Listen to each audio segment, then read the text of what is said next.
নিষিদ্ধ চায়না দুয়ারি জালের অবাধ ব্যবহারে হুমকির মুখে পিরোজপুরের মৎস্য সম্পদ।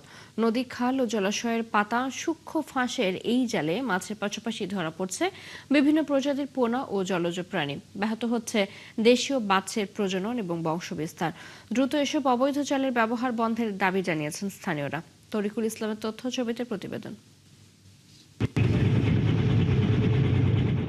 নদী বেষ্টিত পিরোজপুর, কচা, বলেশ্বর, কালীগঙ্গা ও সন্ধ্যা সহ অসংখ্য নদ নদী ছড়িয়ে আছে পুরো জেলায়।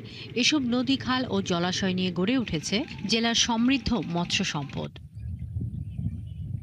এলাকাবাসীরা জানান, একসময় পিরোজপুরে নদী, জলাশয়ে 50 থেকে 60 প্রজাতির দেশীয় মাছ পাওয়া যেত।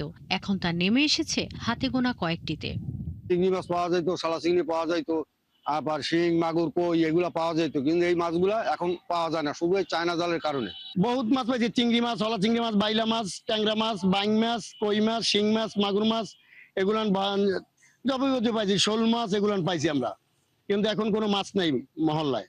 এই জালগুলো, অবৈধ জালগুলো সব ধ্বংস করতে হবে, এদের নির্মূল করতে হবে। নিষিদ্ধ চায়না দুয়ারি জাল অতি সূক্ষ্ম ফাঁসের। এতে ছোট বড় সব ধরনের মাছের পাশাপাশি আটকা পড়ছে বিভিন্ন জলজ প্রাণী। মাছের প্রজনন ব্যাহত হওয়ায় কমছে দেশীয় মাছের উৎপাদন। হুমকিতে পড়েছে জলজ জীববৈচিত্র্য।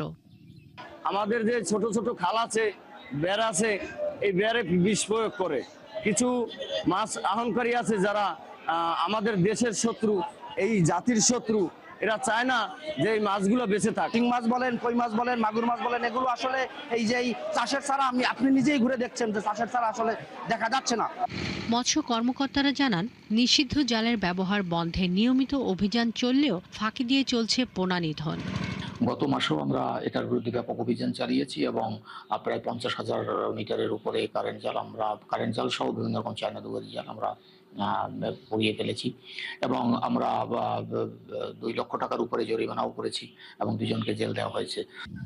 হাজারো জেলে ও মৎস্যজীবী পরিবার জীবিকার সঙ্গে জড়িয়ে আছে পিরোজপুরের মৎস্য সম্পদ। চায়না দুয়ারি সহ সব নিষিদ্ধ জালের ব্যবহার পুরোপুরি বন্ধের দাবি জানিয়েছেন তারা। শাকিলা শম্পা, ৭১।